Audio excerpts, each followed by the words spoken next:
Pray for Amazon. அதாவது பார்த்திங்கன்னா இன்றைக்கி நம்ம பார்க்க போகிற தலைப்பு வந்துட்டு ப்ரே ஃபார் அமேசான்.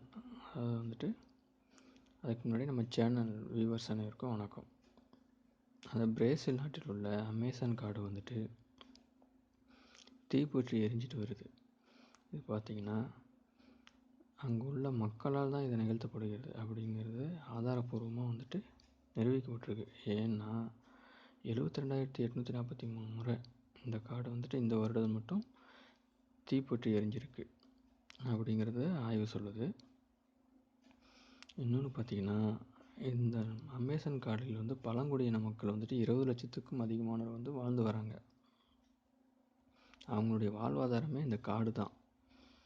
அது மட்டும் இல்லை, இந்த அமேசான் என்னும் கடவுள்னு சொல்கிறது தப்பு இல்லை. ஏன்னா இந்த புவிக்கு தேவையான 1/5 மடங்கு ஆக்சிஜனே இந்த காடு தான் உருவாக்கி தருது. இந்த காட்டில் உள்ள மரங்கள், இந்த புவியில் உள்ள 40,000 வகை மரங்கள் வந்து இந்த காட்டில் தான், அதாவது 40,000 வகைகளுக்கும் அதிகமான மரங்கள் இந்த காட்டில் தான் இருக்குது. ஏன்னா இது வந்து அடர்ந்த காடு அப்படிங்கிறதால அதிகமாக ஆய்வு செய்யப்படலை, ஆய்வு பண்ணவும் முடியலை. இன்னொன்று பார்த்திங்கன்னா அது உண்ணக்கூடிய 3000 வகைகளான பழ வகைகளும் இந்த காட்டில் தான் உள்ளது. இன்னும் இந்த புவியில் உள்ள மொத்த காட்டில் 10% இந்த அமேசான் காடு தான் அப்படிங்கிறத நம்ம கண்டிப்பாக நினைவில் வச்சுக்கணும்.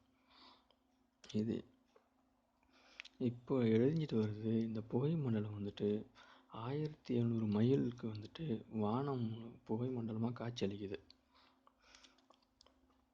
இன்னொன்று பார்த்திங்கன்னா இது கடந்த 2 வாரங்களாக தீப்பற்றி எரியுது. இதை வந்துட்டு எந்த ஒரு ஊடகமுமே வெளியிடலை அப்படிங்கிறது தான் வருத்தப்பட வேண்டிய விஷயமா இருக்குது.